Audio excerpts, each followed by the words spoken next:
नमस्कार। आज मैं लियो टॉल्स्टॉय की लिखी कहानी को हिंदी में अनुवाद कर सुनाने जा रहा हूँ। इस कहानी का शीर्षक है तीन संत। रूस के ऑर्थोडॉक्स चर्च के आर्चबिशप को ये पता चला कि उसके नियमित प्रवचन में भाग लेने वाले बहुत से लोग एक झील के पास जाने लगे हैं।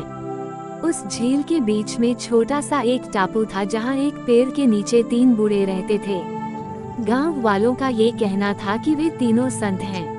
आर्चबिशप को ये बात अच्छी नहीं लगी क्योंकि ईसाई धर्म में संत केवल उन्हें ही माना जाता है जिन्हें वेटिकन द्वारा विधिवत संत घोषित किया गया हो। आर्चबिशप क्रोधित हो गया और बोला, वे तीनों संत कैसे हो सकते हैं? मैंने सालों से किसी को भी संतत्व की पदवी के लिए अनुशंसित नहीं किया है।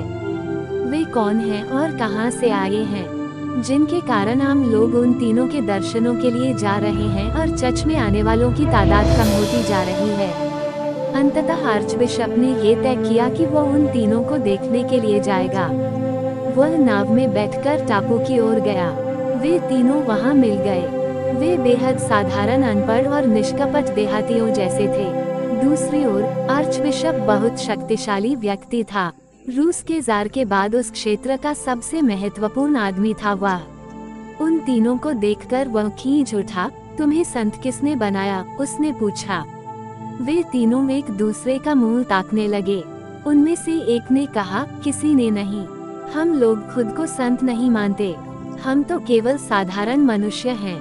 आर्चबिशप ने पूछा, तो फिर तुम लोगों को देखने के लिए इतने सारे लोग क्यों आ रहे हैं? वे बोले, ये तो आप उन्हीं से पूछिए।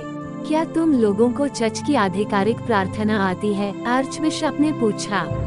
नहीं, हम तो अनपढ़ हैं और वो प्रार्थना बहुत लंबी है, हम उसे याद नहीं कर सके। उनमें से एक ने कहा। आर्चबिशप ने पूछा, तो फिर तुम लोग कौन सी प्रार्थना पढ़ते हो?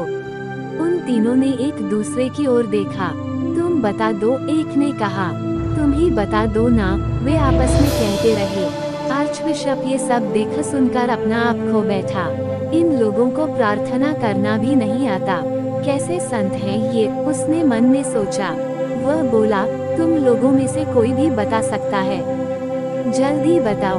वे बोले, दरअसल हम आपके सामने बहुत ही साधारण व्यक्ति हैं। हम लोगों ने खुद ही एक प्रार्थना बनाई है, पर हमें ये पता नहीं था कि इस प्रार्थना को चर्च की मंजूरी मिलना जरूरी है। हमारी प्रार्थना बहुत साधारण है। हमें माफ कर दीजिए कि हम आपकी मंजूरी नहीं ले पाए। हम इतने संकोची हैं कि हम आ ही न सके। हमारी प्रार्थना है, ईश्वर तीन है और हम भी तीन हैं, इसलिए हम प्रार्थना करते हैं, तुम तीन हो और हम तीन हैं, हम पर दया करो, यही हमारी प्रार्थना है। आर्चबिशप बहुत क्रोधित हो गया। ये प्रार्थना नहीं है, मैंने ऐसी प्रार्थना कभी नहीं सुनी। वो जोरों से हंसने लगा। वे बोले, आप हमें सच्ची प्रार्थना करना सिखा दें। हम तो अब तक यही समझते थे कि हमारी प्रार्थना में कोई कमी नहीं है। ईश्वर तीन है और हम तीन हैं, और भला क्या चाहिए? बस ईश्वर की कृपा ही तो चाहिए। उनके अनुरोध पर आर्चबिशप ने उन्हें चर्च की आधिकारिक प्रार्थना बताई और उसे पढ़ने का तरीका भी बताया। प्रार्थना काफी लंबी थी और उसके खत्म होते होते उनमें से एक ने कहा, हम शुरू का भाग भूल गए हैं। फिर आर्चबिशप ने उन्हें दोबारा बताया। फिर वे आखिरी का भाग भूल गए। आर्चबिशप बहुत झुंझला गया और बोला, तुम लोग किस तरह के आदमी हो? तुम एक छोटी सी प्रार्थना भी याद नहीं कर सकते। वे बोले, माफ करें, लेकिन हम लोग अनपढ़ हैं और हमारे लिए इसे याद करना थोड़ा मुश्किल है। इसमें बहुत बड़े बड़े शब्द हैं, कृपया थोड़ा धीरज रखें। यदि आप इसे 2-3 बार सुना देंगे तो शायद हम इसे याद कर लेंगे। आर्चबिशप ने उन्हें 3 बार प्रार्थना सुना दी। वे बोले, ठीक है, अब से हम यही प्रार्थना करेंगे। हालांकि हो सकता है कि हम इसका कुछ हिस्सा कहना भूल जाएं, पर हम पूरी कोशिश करेंगे। आर्चबिशप संतुष्ट था कि अब वह लोगों को जाकर बताएगा कि उसका पाला कैसे बेवकूफों से पड़ा था। उसने मन में सोचा, अब लोगों को जाकर बताऊंगा कि वे जिन्हें संत कहते हैं उन्हें तो धर्म का कभी नहीं पता, और वे ऐसे जाहिलों के दर्शन करने जाते हैं। यही सोचते हुए वह नाव में जाकर बैठ गया। नाव चलने लगी और वह अभी झील में आधे रास्ते पर ही था कि उसे पीछे से उन तीनों की पुकार सुनाई दी। उसने मुड़कर देखा, वे तीनों पानी पर भागते हुए नाव की तरफ आ रहे थे। उसे अपनी आंखों पर यकीन नहीं हुआ। वे लोग पानी पर भागते हुए आए और नाव के पास पानी में खड़े हुए बोले, माफ कीजिए, हमने आपको कष्ट दिया, कृपया चर्च की प्रार्थना एक बार और दोहरा दें, हम कुछ भूल गए हैं।